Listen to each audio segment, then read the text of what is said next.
Hey guys, what's going on? My name is Wendy Jo, and today I'm going to be doing a quick review of our 9th month on Shopify and 9th month with selling our digital products on Etsy. If you don't know, I have been doing a month-by-month analysis. You can watch the whole playlist here of how all of this works, what the fees are, which platform is the most profitable, and just sharing those insights with you. So as you can see, we are on month 9, which was January of 2024, and it was a pretty big improvement over December as far as the number of visits. We had 77 listings on there, and we had 1,916 visits, which is actually our second highest. Conversion rate went up to 5%. And then we had a total of 96 orders with a total revenue of $586.46. So this is what I find interesting. So our revenue back here in June was $1,261.13 with a total order of 91 orders. So we had more orders here, but about half of the revenue. So I have definitely had a lot more sales happening on Etsy. And the reason is the competition is increasing, and in order to be seen and for people to make purchases and stuff, I have decreased prices on there quite often, or done like buy two, get a third, if or at least buy 2 or 3, and then you get this massive discount or whatever. The other thing is what has been selling has not been my more expensive bundles and those types of things. It's been the less expensive products. Which I attribute to Etsy's marketing. They have continued to market our cheapest products, which I don't understand. I've tried to retarget, and that is one of the things about Etsy is like the marketing is kind of out of your hands unless you want to drive your own traffic to Etsy, which again, if you're driving traffic to a website, you should probably drive it to your own website where you get to keep most of the profits. Whereas with Etsy, as you can see, they take a lot of the profits. Our Etsy fees were over $100. On-site ad spend was almost $31. Off-site ad spend was only $1.01. And again, this goes back to what they are marketing. They're not marketing a lot of the products that I would want them to market, but you don't get to choose. And so, that is where I feel like all of this comes in. And so even though we had more orders, we had half the revenue that we had back in June with that same amount of orders close. So I'm definitely going to be working with the girl that we have running the site and having her do some tweaks and figuring out what we can change on there, if anything. I honestly don't want to spend a whole lot of time on it because we make so much more on our Shopify account than we do on Etsy. And that has just been proven over and over and over again, as you will see in this spreadsheet. But as you can see here, our revenue from our ad spend was $57.87. So we made about $20 more than we spent, $27, so a 5.7% return on our ad spend. So that's great. Net profit, according to Etsy, was $442.81. Actual net profit was $410.81. All right, so let's go over and have a look at Shopify. January, we had 54 listings on there. Our visits, you guys, went down a lot, 3,500 visits. But I want you to see this. The conversion rate went up by double, basically. Total orders went up, and our revenue stayed about the same. So, half the visitors, same revenue. And then again, this is my Kajabi. This is the courses that I've been adding in here over the last 3 months, because most of this is people purchasing lifetime access or master resale license to all of the digital products that are on the Shopify store. So this has kind of turned into an additional stream of income that has branched out from having all of the PLR products. Taxes and VAT was $10.16 last month. Our Shopify credit card fees were $78.68. Shopify fees are the $58, which again, we pay for Locksmith, which is how I have my membership site set up through there so that I have it all on one website, because it's less expensive to pay $10 a month to have everything on one site than it is to have another entirely different Shopify store that is just for the members. And so right now, that is what I'm doing. I am looking at the possibility of making everything accessible all through Kajabi, when people purchase there, but I don't know. It's very difficult because Kajabi's not set up to really sell digital products. It's set up to sell courses. You can give people digital products when they purchase something, but I don't know. I have to figure all that out. So that is the Shopify fees. Oh, the other $10 is, my subscription service, of course. So I do pay for the subscription service. And this is where the monthly memberships come through AppStore. And it's been great. And it does manage them very nicely for me. It automatically takes care of everything. So if somebody cancels their subscription or does not make a payment or whatever, they cancel them, they cancel their access, which is why it's nice that everything is on here. So we do pay for AppStore on there. So that's why it's $58 a month instead of just the $39 a month. And I still haven't upgraded to the full annual plan yet because the numbers were so low in December comparatively to the previous month on Shopify. And then again, January was low-ish, but better.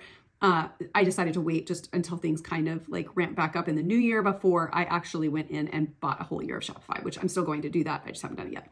PayPal fees were $11.77. And again, most of the time my PayPal stuff is when people are paying from another country and that's like the only way that they're able to pay. Because some countries, I guess, can't use certain platforms to pay with. No offsite ad spend in January. So our net profit for just Shopify was $1781.57, and net profit for both Shopify and Kajabi was $2932.57. So just under $3,000. So that's just kind of how things look. I will take you inside like I always do and show you last month's stats here. As you can see, online store sessions were down, total sales were up month over month, total orders were up, and the conversion rate was up. And a lot of this has come up or come down, this online store session, because of that weird marketing that we did back several months ago where we paid for somebody to drive traffic to our store. And the traffic was I don't even know, because the stats themselves are not significantly different. But for whatever reason, that ended and the traffic dropped significantly, but it proved what I felt like was happening, which was that it was bringing traffic to the site, but it was not converting. It was creating like just this onslaught of traffic, and all it was doing was ruining my conversion rate. It wasn't actually like bringing in any money. Now, I will tell you that I did start running ads on Facebook and on Pinterest just last week. And so I am doing this to see if I can figure out the strategy for Facebook ads and Pinterest that will bring in the most traffic and get my biggest bang for the buck. I'm trying to see if I can gradually drift away from having to constantly do TikTok videos and those types of things and just focus on creating products, creating the tutorial videos, working on my courses, creating content for you guys here on YouTube, and then just running ads on all of that. And so it is not something I've ever done before. We've always done everything organically, but I know that I get asked a lot about it and how to do it. And honestly, I don't know. And so I have jumped into it. I'm going to take some of my profits and reinvest them into ads. I did look at a couple of marketing agencies, but I was not happy with what they wanted to do. They wanted to basically take me through a masterclass of how to do them, but they weren't actually going to run the ads for me. And I wanted somebody to just, if I was going to do it, I wanted somebody to just run the ads for me. And after my last experience on Fiverr, having that person like take over and market for me and seeing the increase in traffic, but not increase in sales, then I decided that I was going to just jump in and do it myself. So I've been watching all kinds of YouTube videos and educating myself on understanding conversions and how to, shut off ads that are not converting, how to understand if ads are converting. And I'm starting to see the numbers roll in. It's only been a week. So I will be evaluating the numbers this week and then shutting off some ads, boosting ads that are doing well.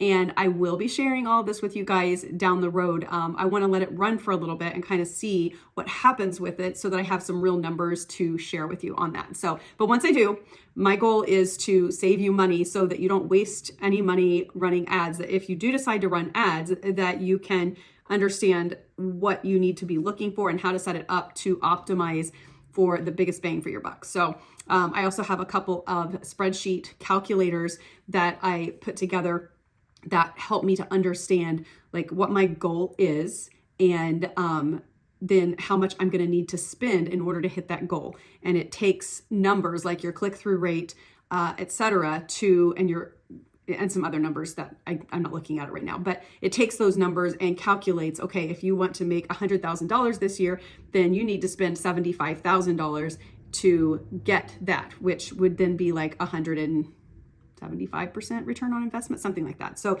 I mean, you would actually end up making $175,000, but 75,000 of it would be in ad spend. And so I hope that makes sense. But I will be sharing all of that with you guys and giving you all the details as I do. But this was just a quick review of 9 months on Etsy and Shopify. And once again, hands down, Shopify won. But I'm going to keep creating and sharing with you guys. Again, this is 9 months, so we'll do 3 more months. So we have February, March, and April. And then we'll do like a full recap of the entire year stats on that.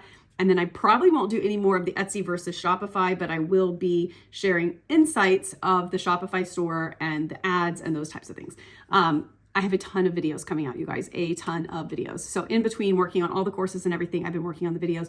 The Pinterest video just went out, which is like my Pinterest marketing strategy and how I'm growing there. And then I have just a whole bunch more content. So I'm excited to be sharing with you guys more things besides just the Etsy versus Shopify. I know you guys love to hear about like making money on these platforms, and I'm always happy to do more content around these. But I feel like we're kind of like getting to the end of this little story here, and I want to move on to some other things that I can pour into you guys, because all in all, this channel is about earning passive income, and I want to help you guys learn how to earn passive income. So I will be sharing a new startup that we are doing this year. So I'll be sharing insights on that, as well as print on demand business. I'm going to be showing you guys some insights on that as well. As that gets ramped up, we are starting a new print on demand business. And so I'm excited about that one too. So there's a lot of things in the works, but I have my priorities. I've got to finish up my courses and get those all posted. And I want to be on here creating content for you guys for free, which has always been my goal. Is if you want free content, come to my YouTube channel. I do have courses that can help you accelerate your journey in certain areas, but I will always have the free content on here for you guys, so that if you don't have any startup money, I can teach you all the things right here. So thanks for watching, and I will be back soon.